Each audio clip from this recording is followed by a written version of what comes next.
చాలా మందికి పైనాపిల్ అంటే చాలా ఇష్టం. ఈ పండ్లు తీపి, పుల్లని రుచిని కలిగి ఉంటుంది.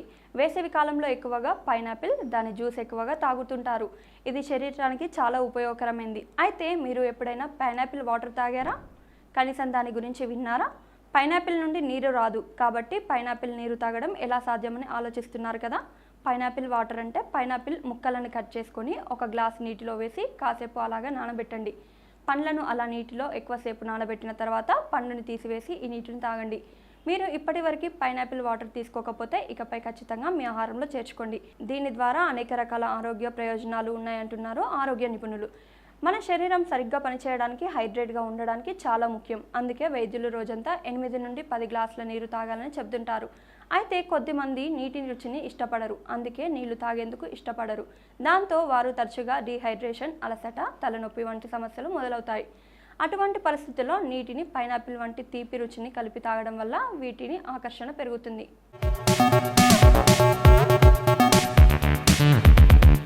దానితో మీరు మీ హైడ్రేషన్ అవసరాలను తీర్చుకోవచ్చు. అలా 1 సంవత్సరం పాటు ప్రతిరోజు ఉదయాన్నే పైనాపిల్ వాటర్ తాగడం వల్ల మీ శరీరంపై ఎలాంటి ప్రభావాలు ఉంటాయో తెలుసా? ఇటీవల వైద్యులు దీనిపై అధ్యయనం చేశారు. వారి పరిశోధనలో వెల్లడైన విషయాలను సోషల్ మీడియా ద్వారా ప్రజలకు షేర్ చేశారు.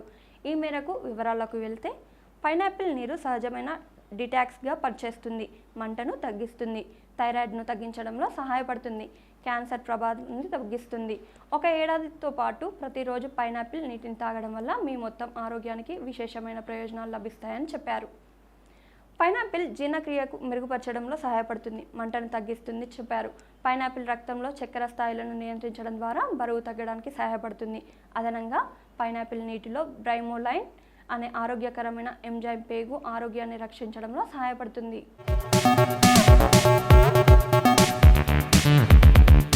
అదనంగా పైనాపిల్ వాటర్లోని యాంటీ ఇన్ఫ్లమేటరీ లక్షణాలు శరీరం అంతటా మంటను తగ్గించడంలో సహాయపడతాయి, కీళ్ల నొప్పులు, వాపులను తగ్గిస్తాయి. పైనాపిల్లో బీటా కెరోటిన్, విటమిన్ సి ఉంటాయి.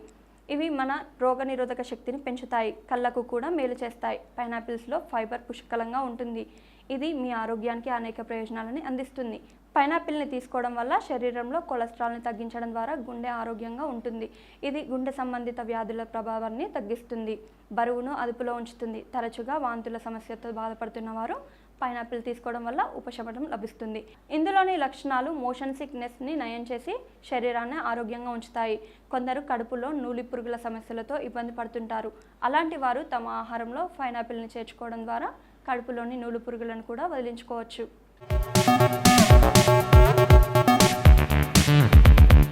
పైనాపిల్ వాటర్ తాగడం వల్ల దంతాలు, ఎముకలు బలపడతాయి. అలాగే థైరాయిడ్ ఉన్న వారికి కూడా ఇది మేలు చేస్తుంది. ఇంకా పైనాపిల్లోని యాంటీ ఆక్సిడెంట్లు సెల్ డ్యామేజ్ను నివారించడంలో సహాయపడతాయి, కొంతవరకు క్యాన్సర్ ప్రమాదాన్ని తగ్గిస్తాయి. మొత్తానికి పైనాపిల్ నీరు అనేక ఆరోగ్య ప్రయోజనాలను అందిస్తుందని వైద్య ఆరోగ్య నిపుణులు చెబుతున్నారు. అయితే దీంతో పాటుగా సమతుల్య ఆహారం, జీవన శైలి కూడా అంతే ముఖ్యమని గుర్తుంచుకోవాలని సూచిస్తున్నారు. చాలామంది పైనాపిల్ మార్కెట్లో కనిపించినా కొనడానికి అంత ఇంట్రెస్ట్ చూపించరు. దాన్ని కోయడం కాస్త కష్టమని దాన్ని పక్కన పెట్టేస్తారు. ఎవరైనా ముక్కలు కోసి ఇస్తే మాత్రం ఎంజాయ్ చేస్తూ తింటుంటారు. పుల్లగా, తీయగా ఉండే పైనాపిల్ టేస్ట్ కాస్త గమ్మత్తుగానే ఉంటుంది. దీని జ్యూస్ చాలామంది ఇష్టపడుతూ ఉంటారు. పైనాపిల్తో స్మూతీలు, ఫ్రూట్ సలాడ్లా చేసుకొని ఎంజాయ్ చేయవచ్చు. పైనాపిల్లో పోషకాలు పుష్కలంగా ఉంటాయని నిపుణులు చెప్తున్నారు. Protein, calcium, phosphorus, iron, sodium, potassium, manganese, carotene, vitamin C వంటి పోషకాలు పుష్కలంగా ఉంటాయి. పైనాపిల్ తరచుగా తింటే ఎన్నో ఆరోగ్య సమస్యలు దూరమవుతున్నాయని నిపుణులు చెప్తున్నారు.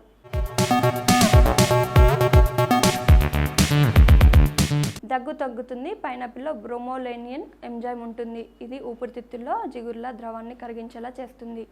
కణజాలంలో వాపు ప్రక్రియ, ఇన్ఫ్లమేషన్, నొప్పి తగ్గడానికి తోడ్పడుతుంది. దీంతో దగ్గు తగ్గుతుంది. ఆస్తమా, ఇతర శ్వాసకోశ సమస్యల లక్షణాలు తగ్గుముఖం పట్టడానికి సహాయపడుతుంది. ఇందులోని యాంటీ ఇన్ఫ్లమేటరీ గుణం కూడా ఆస్తమాను అదుపు చేయడానికి తోడ్పడుతుంది.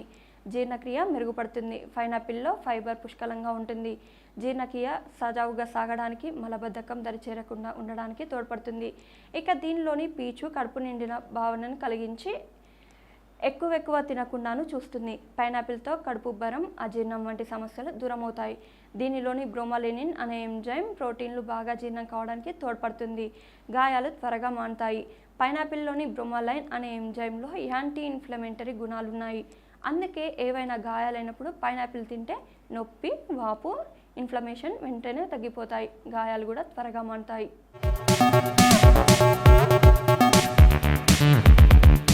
ఇమ్యూనిటీ పెరుగుతుంది. ఒక కప్పు పైనాపిల్ ముక్కలు తీసుకుంటే రోజుకు అవసరమైన విటమిన్ సి లభిస్తుంది. విటమిన్ సి వల్ల ఇమ్యూనిటీ పెరుగుతుంది. కణజాలం వృద్ధి చెందడానికి, కణాల మరమ్మతులోనూ విటమిన్ సి సహాయపడుతుంది.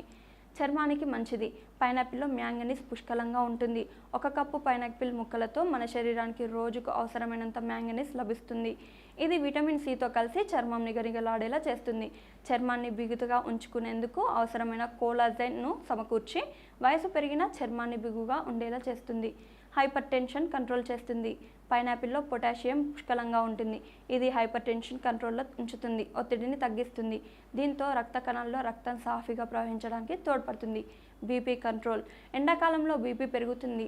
పైనాపిల్లో పొటాషియం ఎక్కువగా ఉంటుంది. వీటిని తీసుకోవడం వల్ల రక్తపోటు కంట్రోల్ అవుతుంది.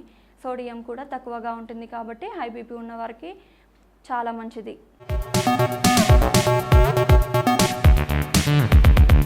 చిత్రగా సుపరిచితురాలైన కేఎస్ చిత్ర భారతీయ సినీ రంగంలో ప్రసిద్ధ నేపథ్య గాయని.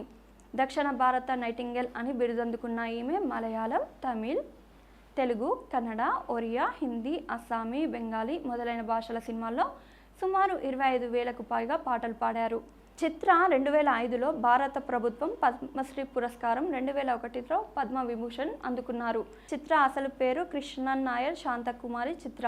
తండ్రి కృష్ణన్ నాయర్, తల్లి శాంతకుమారి. ఇద్దరు పేర్లు పూర్తి పేరులో ఉన్నాయి. ఈమె 1963 జూలై 27న కేరళలోని తిరువనంతపురంలో సంగీతకారుల కుటుంబంలో జన్మించింది. ఈమె గురువు ఓమనకుట్టి అన్నయ్య అయిన ఎంజి రాధాకృష్ణన్ 1979లో ఓ మలయాళ సినిమాలో మొట్టమొదటిసారిగా పాడించాడు. అయితే ఈ సినిమాను విడుదల కాలేదు. 1982లో మళ్ళీ ఒక యుగల గీతం పాడే అవకాశం వచ్చింది. మొదట్లో ట్రాక్ కోసమని ఓమనకుట్టి తమ్ముడు శ్రీకుమారన్, చిత్ర కలిసి పాడారు. తర్వాత అసలైన పాట కోసం కేజే యేసుదాసుతో పాటు పాడే అరుదైన అవకాశం దక్కింది.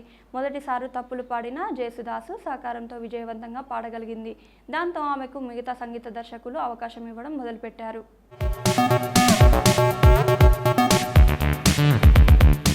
కృతి సనన్ భారతీయ నటి, మోడల్.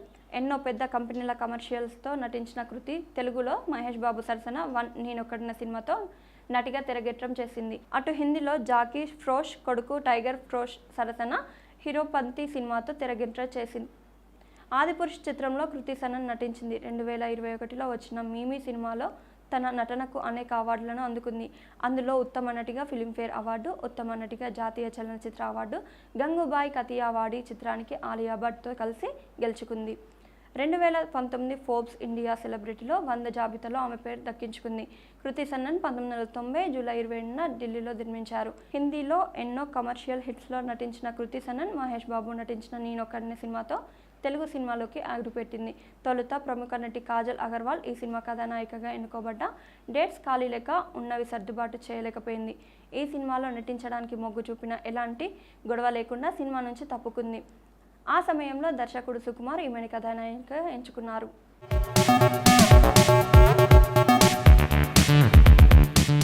రింకే ఖన్నా ఒక మాజీ భారతీయ నటి. ఆమె నటి డింపుల్ కపాడియా, నటుడు రాజేష్ ఖన్నా చిన్న కుమార్తె ట్వింకిల్ ఖన్నా సోదరి. ఆమె ప్యార్ మే కభీ కభీతో తన సినిమా రంగ ప్రవేశం చేసింది. అసలు ఆమె స్క్రీన్ పేరును రింకిల్ నుండి రింకేగా మార్చింది. ముజే కుచ్ కెహ్నా హైలో ఆమె సహాయక పాత్రను పోషించింది. ఖన్నా జూలై 27, 1977న ముంబైలో రాజేష్ ఖన్నా, డింపుల్ కపాడియా దంపతులకు జన్మించింది. ఈమె తల్లిదండ్రులకు చిన్న కుమార్తె. ఈమె అక్క ట్వింకిల్ ఖన్నా ప్రముఖ నటి. ఈమె 8 ఫిబ్రవరి 2003న సమీర్ సరన్ను వివాహం చేసుకుంది. తన భర్త, పిల్లలతో కలిసి లండన్లో నివసిస్తుంది.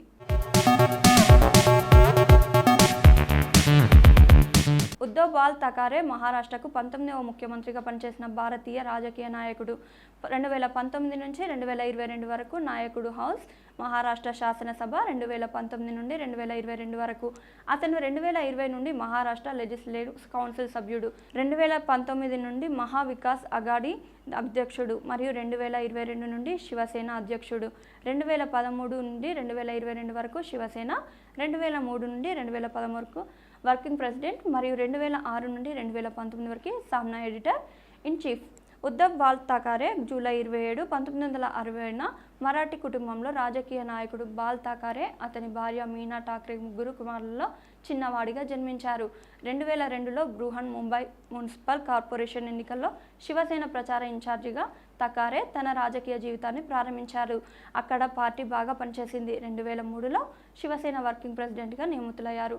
Uddhav 2006లో party mouth piece Saamana యొక్క చీఫ్ ఎడిటర్గా బాధ్యతలు స్వీకరించారు.